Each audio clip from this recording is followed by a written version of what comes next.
Now, a number of events are converging in terms of the necessary actions by persons of goodwill across the globe. One is the unbelievable media hype of the Western NATO-controlled media in favor of that collection of patsies, psychotics, misfits, double agents, mercenaries, brigands, known as ISIS.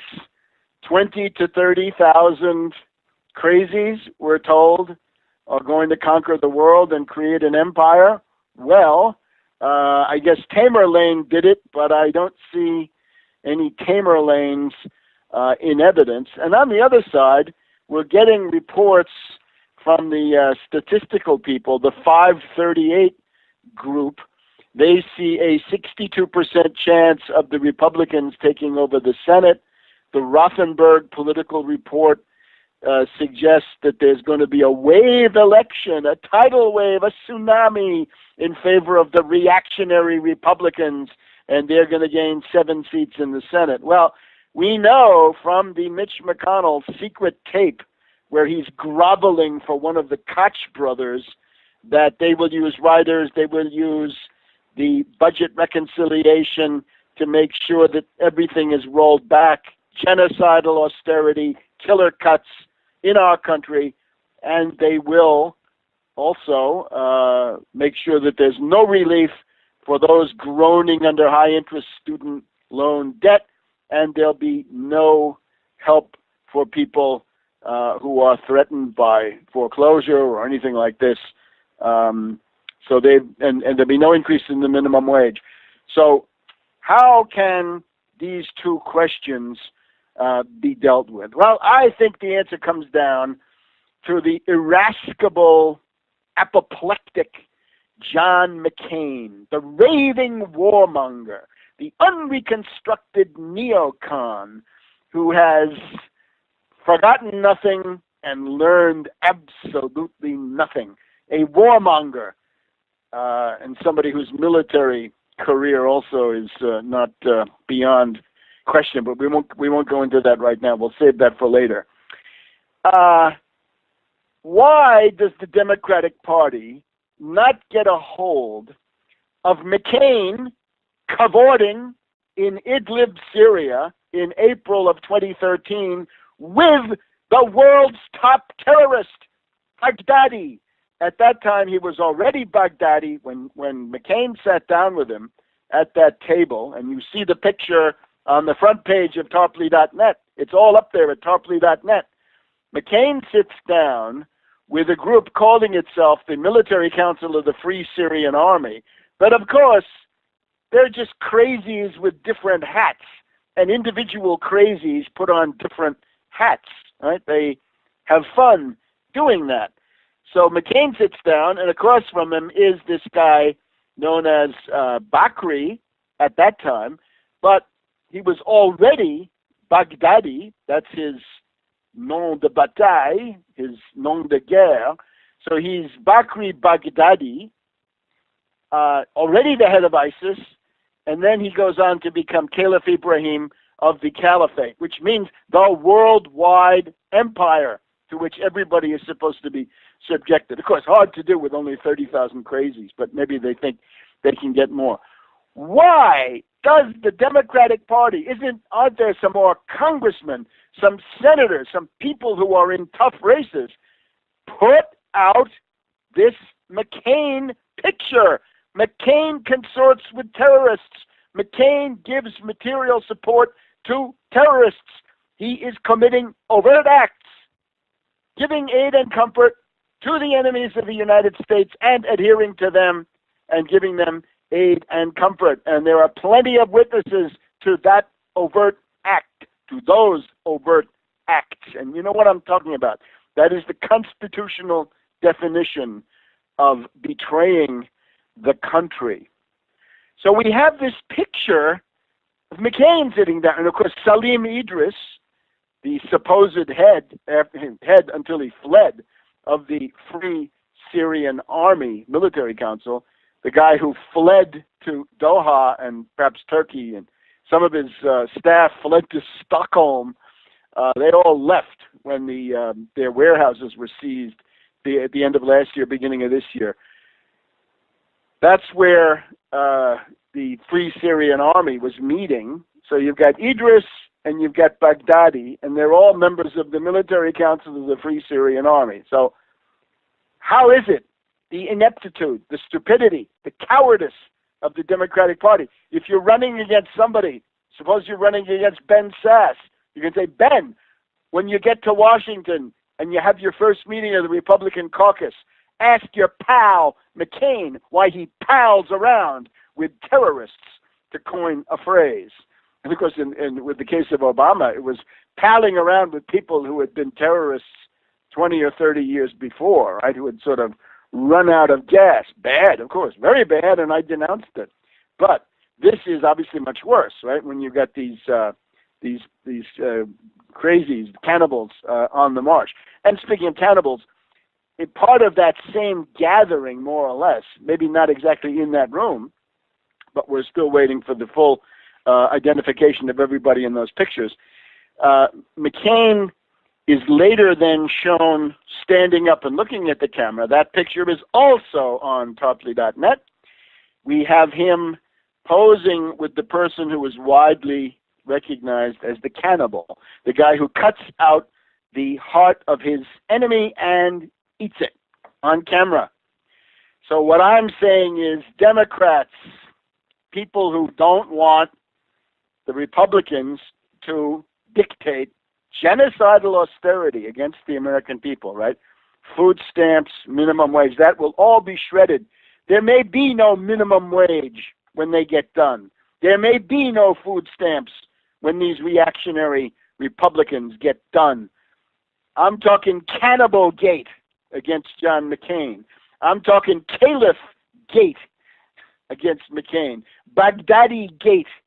ISIS Gate against McCain. Why was he meeting with those terrorists? What did he promise them? Well, we have a little window into that. We have this statement by McCain where he says, all of us wanted to arm ISIS, a Freudian slip, maybe, lapsus Freudianus. We all wanted to arm ISIS. I think he means Hillary, Petraeus, Panetta, and the rest of them. We all wanted to arm ISIS, but Obama stopped us by himself. Well, that's pretty good advertising copy for Obama. We also want to know this reported meeting, right? Thierry Masson says that when he was there in Libya, he actually got to look at a document which was the summary of a secret NATO meeting held in February 2011, just as this entire orgy of destabilization, tsunami of putschs was getting going. McCain was apparently present at the February 2011 secret NATO meeting in Cairo. According to some, he was the chairman of the meeting. And we're told that also in that meeting, according to Masson, Bernard-Henri Lévy, who later on whispered in Sarkozy's ear, time to bomb Libya, and a failed state, an open sore, a terrorist base on the Mediterranean is now the result. And, of course, the Libyan turncoat Jibril, who walked into the meeting as an official of the Libyan government, but then he had a Cairo Road moment, and then he turned into a Democratic rebel. So McCain, and of course Mitch McConnell promising Koch genocidal austerity. Back in a minute.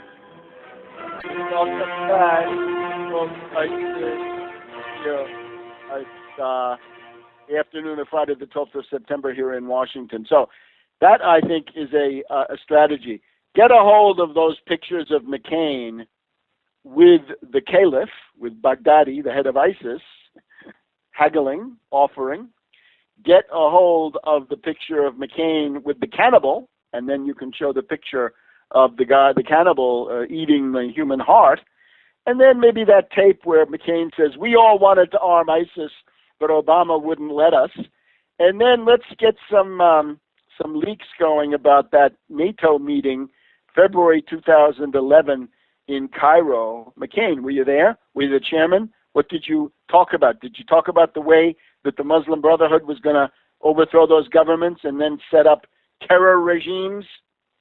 Now, the Republicans, I think, are in potentially very bad shape, although unfortunately the Democrats, too cowardly, too stupid to see this.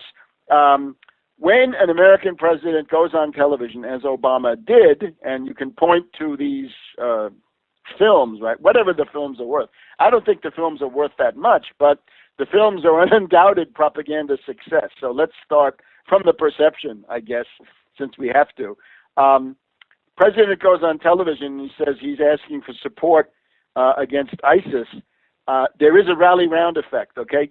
Even Carter got it. If Carter got it, anybody can get it. The population closest ranks around the president tends to support what he's proposing, especially since he's proposing something they can understand, right? Do some bombing, get some other people to send in troops. So it's relatively easy to grasp, does not comport tremendous sacrifices on the surface. The Republicans are freaking. That's what I see. The Republicans are freaking about the rally round effect, and their response is carping, nitpicking, sniping, foot dragging, and cowardice. They say, oh, but you said this on the 19th, and now on the 22nd, you had a comma in a different place, and all this endless textual stupidity. You said they were the JV, and they're really the varsity. All right. Strategic debates are about actions, not words. It is the guns that speak, not the teleprompters. So the Republicans, I think, are extremely vulnerable on this, and they're the leader of their party. I'm sorry, McCain, right? Since Mitt has gone back into semi-retirement, McCain is the main voice of the Republican Party. Now, concerning, we have Cannibal Gate, Caliphate Gate, ISISGATE, Baghdadi Gate, McCain Gate.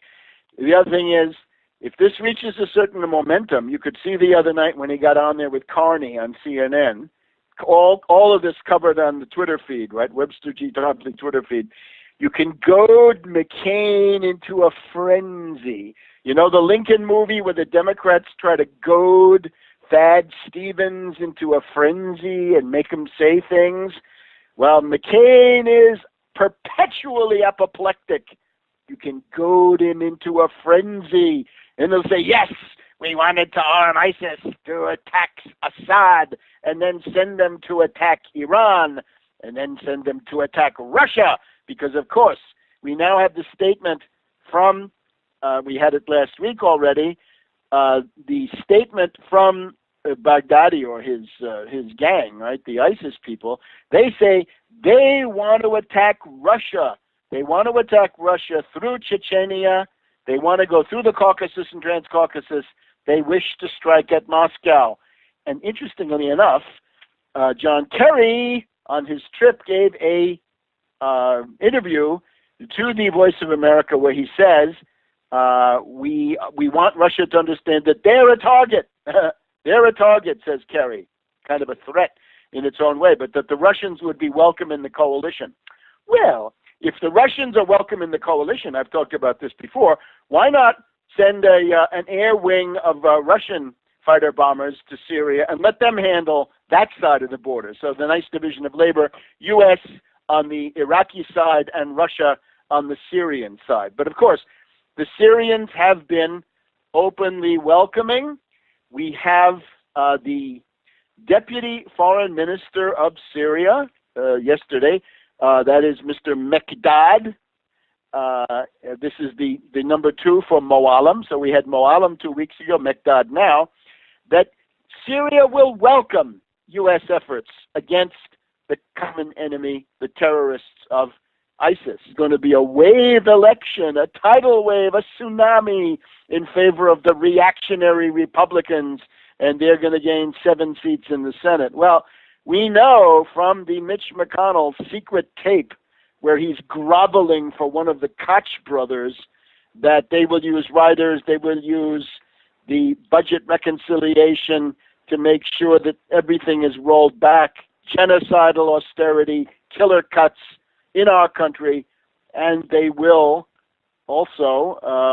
Now, a number of events are converging in terms of the necessary actions by persons of goodwill across the globe. One is the unbelievable media hype of the Western NATO-controlled media in favor of that collection of patsies, psychotics, misfits, double agents, mercenaries, brigands, known as ISIS, 20 warmonger, the unreconstructed neocon who has forgotten nothing and learned absolutely nothing, a warmonger, and somebody whose military career also is not beyond question, but we won't go into that right now. We'll save that for later. Why does the Democratic Party not get a hold of McCain cavorting in Idlib? Make sure that there's no relief for those groaning under high-interest student loan debt, and there'll be no help for people who are threatened by foreclosure or anything like this. And there'll be no increase in the minimum wage. So how can these two questions be dealt with? Well, I think the answer comes down to the irascible, apoplectic John McCain, the raving to 30,000 crazies, we're told, are going to conquer the world and create an empire. Well, I guess Tamerlane did it, but I don't see any Tamerlanes in evidence. And on the other side, we're getting reports from the statistical people, the 538 group. They see a 62% chance of the Republicans taking over the Senate. The Rothenberg political report suggests that there's